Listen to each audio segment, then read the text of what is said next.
Something existed in this music that you couldn't manufacture or license or buy back once it was gone.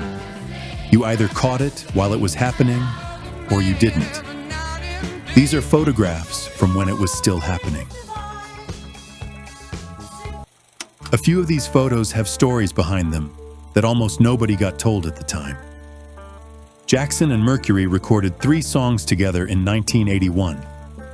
Mercury called those sessions the most joyful recording of his career and wanted them released immediately. Jackson pulled back, creative differences officially. The tracks stayed shelved.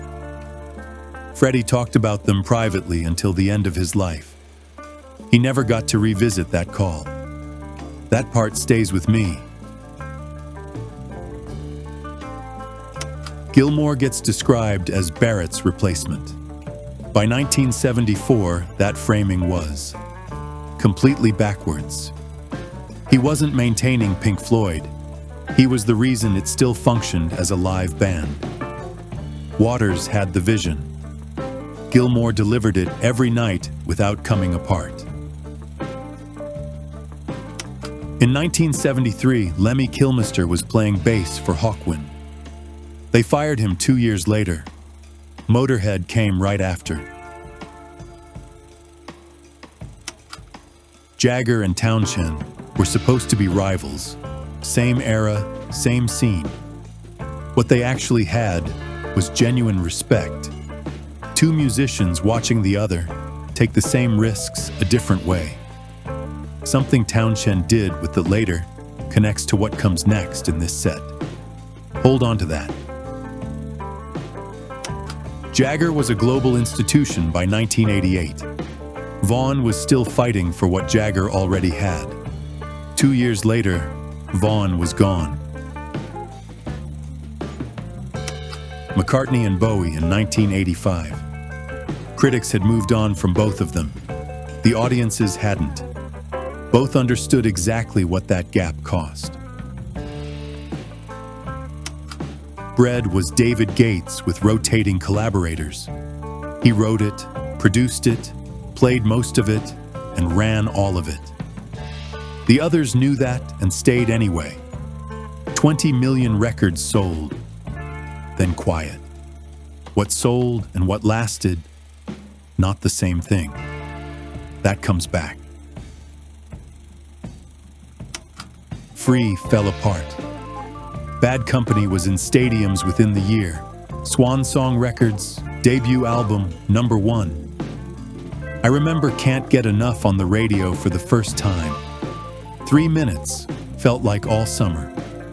One band's collapse, one decade's cleanest start. Silk Degrees sold 5 million copies. Scaggs walked away, said he was done with that pace. He meant it. The British rock press spent the late 70s explaining why Queen couldn't last. Too theatrical, too over the top, not credible. The audiences ignored all of it. By 1978, this band had already done what the critics called impossible. Twice. Halfway through, the next 10 go into the stories that didn't make the official histories. Stay with me. McLaren built the Sex Pistols before they were a band. The outrage was engineered, the deals structured to be broken. The most anti-corporate act of the decade running on corporate logic. And here's the thing I promised to come back to. Townshend saw them once and called it immediately. The music turned out to be real anyway. Zappa owned his masters from day one. Freak Out was funded by scoring a forgotten low-budget Western nobody remembers. That was his foundation. Vaughan and Becker dismissed musician after musician until they got exactly what they needed on Aja. 40 musicians total. 14 months recording. The result sounds completely effortless. That's the contradiction. Becker was in serious personal trouble through most of those sessions. The album carries none of it. I don't know whether to admire that or worry about it. Morrison in 1966 was still showing up on time, still coherent, still capable of the focus that made the first album. Manzarek, Krieger, and Densmore were always professionals. That never changed. Morrison was the variable they couldn't control, protect, or ever replace. None of them knew that yet. Every guitar in that room was hand-built by Van Halen himself. He couldn't find what he needed commercially, so he learned to make it. That was the actual innovation. Live audiences in 1973 called Humble Pie the best rock act going. The charts didn't agree. Steve Marriott's voice was doing something recordings couldn't hold. He died in 1991 nearly broke. That's the other side of what I said about Bread. Same gap, different strategy. The Starship was Led Zeppelin's private Boeing. Bar, bedroom, built-in organ. Jones playing it here looks peaceful. The 1973 North American tour was not.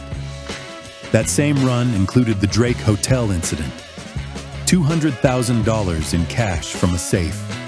Questions that were never fully answered. The music was still extraordinary. That was the problem with everything else.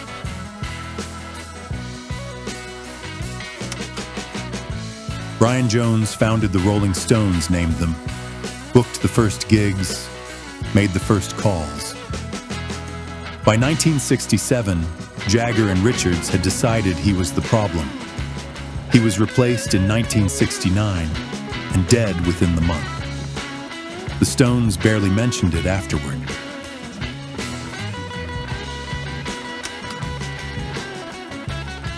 Deep Purple's classic lineup barely spoke to each other. Blackmore and Gillan couldn't be in the same room. Machine Head happened anyway.